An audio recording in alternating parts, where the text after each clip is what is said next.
1956 October 19 release ചെയ്ത MA. Rasheed നിർമ്മിച്ച് ജെ.ഡി. തോട്ടാൻ സംവിധാനം ചെയ്ത കൂടപ്പിറപ്പ് എന്ന ചിത്രത്തിലെ 10 ഗാനങ്ങൾ എഴുതിക്കൊണ്ടാണ് വയലാർ രാമവർമ്മ മലയാള സിനിമയിലെത്തുന്നത്.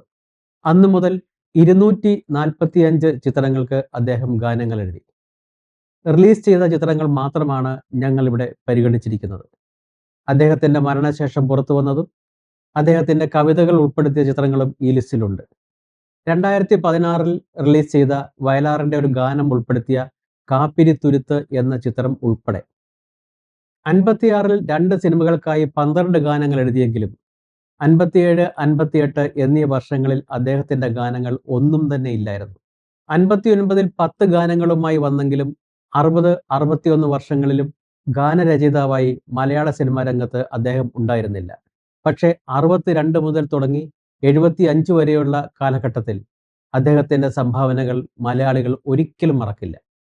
ഒരു ചിത്രത്തിലെ എല്ലാ ഗാനങ്ങളും എഴുതണം എന്ന നിർബന്ധമൊന്നും വയലാറിനില്ലായിരുന്നു.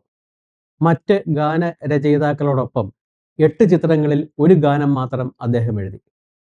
ഒരു ചിത്രത്തിന് വേണ്ടി ഗാനങ്ങൾ എഴുതുന്നതിന് മുൻപ് തിരക്കഥ കൃത്യമായി വായിച്ച് ആ ചിത്രത്തിൽ എവിടെയൊക്കെയാണ് ഗാനങ്ങൾ വേണ്ടത് എന്ന് മനസ്സിലാക്കി ആ കഥാസന്ദർഭങ്ങൾക്ക് അനുസരിച്ചാണ് അദ്ദേഹം ഗാനങ്ങൾ സൃഷ്ടിച്ചത് എന്ന് അദ്ദേഹത്തിൻ്റെ ഡയറി നോക്കിയാൽ മനസ്സിലാകും.